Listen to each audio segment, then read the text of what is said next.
He was only 8, small hands, bright eyes, and a dream too big for the world that judged him by his skin. When he sat at that grand piano in the millionaire's mansion, no one expected much. To them, he was just the help's kid, someone who didn't belong among chandeliers and marble floors. But what happened next silenced the entire room. They laughed when he said he could play. They whispered when his fingers touched the keys. And then, something changed. Every note he played carried pain, hope, and something no money could ever buy. By the time he finished, even the man who mocked him couldn't look him in the eye. But that moment, caught on camera, would travel far beyond that mansion's walls. Who was this little boy? And why did his song uncover a truth the world still refuses to face? And before we begin, tell me, where are you watching this story from? Before that day, Malik was just a quiet boy with a second-hand keyboard and a dream no one took seriously. He lived with his mother, Renee, in a small apartment above a laundromat, where music filled the air instead of luxury. Every morning before school, Malik would press the worn keys and lose himself in the rhythm of hope. To him, music wasn't just sound, it was a way out. Renee worked double shifts as a cleaner in the homes of the city's wealthiest families. She believed in hard work, in staying silent, in survival. But she always told Malik, "Don't let the world tell you who you are. Show them." Those words echoed through every melody he played. One afternoon, while helping his mother at a grand mansion in the hills, Malik wandered into the music room. It was enormous, gold-trimmed walls, polished floors, and a piano so perfect it seemed untouchable. He couldn't resist. His fingers hovered above the keys, trembling with both fear and longing. That's when the door creaked open. A deep voice called out, a man's voice.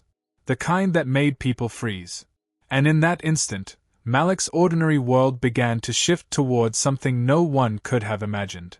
Malik turned around slowly, his small hands still hovering above the piano keys. Standing at the doorway was Mr. Whitmore, the mansion's owner, a man whose name carried power and money across the city. He looked at Malik the way people look at something that doesn't belong. "What do you think you're doing?" His tone cut through the air. Malik froze, unable to answer. His mother rushed in moments later, breathless and terrified. She tried to explain, said her son meant no harm, that he only loved music. But Whitmore wasn't listening. His smirk said everything. "Oh, he loves music? Then let's see how much he's got." He ordered Malik to sit back at the piano. The room grew silent. A few guests had wandered in, curious about the scene, a little black boy in a place meant for elegance and status. One woman whispered, "This should be interesting." Laughter followed. Malik's heart pounded. His fingers trembled over the ivory keys. He could feel every pair of eyes waiting for him to fail. The room wasn't just filled with people, it was filled with judgment. When he pressed the first key, the sound cracked softly through the silence. Then another. Then a melody began to form. At first shaky, then steady, gentle but full of something real. The crowd's laughter faded, replaced by a heavy, uneasy stillness. Whitmore folded his arms, watching. His smirk disappeared. Malik's music carried pain, the kind born from nights hearing his mother cry quietly after long shifts, from the looks people gave them in grocery stores, from every "you people" he'd ever overheard.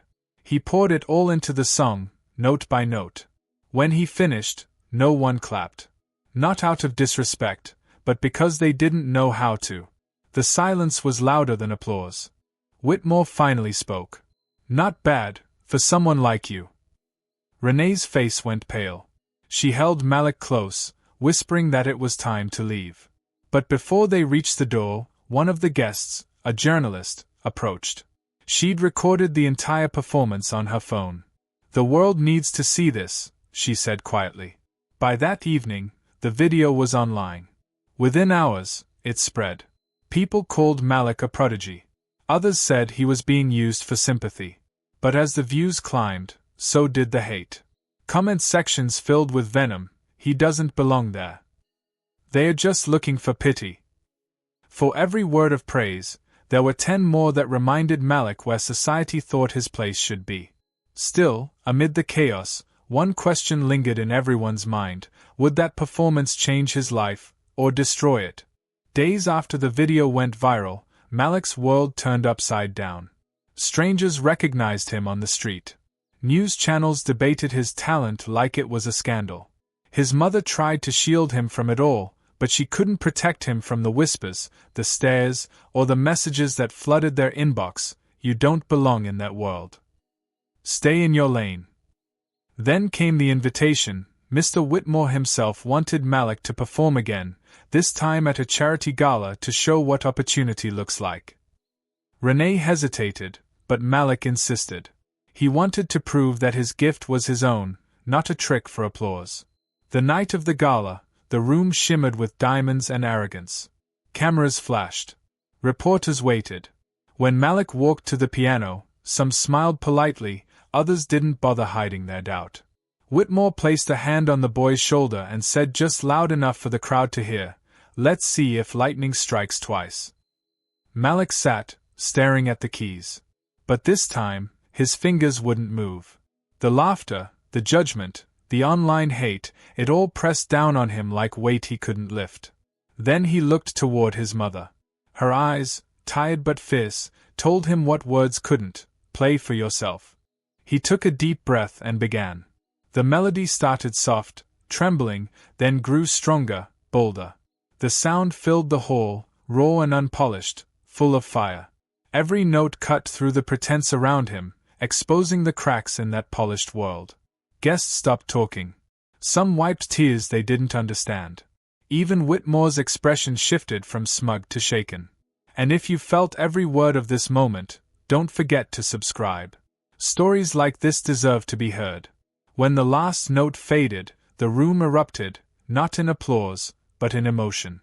Some clapped, others stood silently, unsure what they'd just witnessed. Malik didn't bow.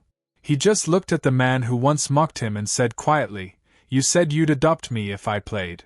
But I don't need saving." Whitmore's face turned pale. Cameras caught every second. That single moment, one child's defiance against the weight of prejudice, would ignite a storm far beyond that ballroom. Because this wasn't just about a performance anymore. It was about dignity. About belonging. About the sound of a child demanding to be seen. And as Malik walked off that stage, unaware of what awaited him outside, the headlines, the praise, the hate, one thing was certain: nothing would ever be the same again. In the days that followed, Malik's performance became a global headline. Clips flooded social media with millions of views, but behind every share was a war of opinions. Some called him a symbol of hope. Others said it was just a kid at a piano. The same voices that once doubted him now argued over who discovered him first. Through all the noise, Malik stayed silent. He didn't chase fame or sponsors. He just wanted to play, on his own terms. Yet every time he sat at the keys, he felt the weight of expectation pressing down, the same eyes that once judged him now demanding he represent something larger than himself. His mother, Renee, kept reminding him that his music had already done what it needed to. It forced people to see. Not the polished perfection of a rich man's world, but the truth of a little boy who refused to be silent in the face of prejudice. Whitmore's foundation later claimed they'd helped launch a young black talent, spinning the story to polish their image. But those who had watched the raw, unedited footage knew the truth. They'd witnessed a child's dignity stand taller than privilege itself. Years later, Malik would return to that same piano room, not as a servant's son, but as an artist invited to perform for the world. The gold trim looked the same, but everything else had changed. This time, there was no laughter, no disbelief, only silence as his music filled the space once again. But beyond the beauty of the notes was a question that hung heavy in the air: why does it take pain to make people listen? Because Malik's story wasn't just about one boy. It was about countless others, children told they don't belong, parents working twice as hard to be seen as equal, voices drowned out until they turn their pain into proof.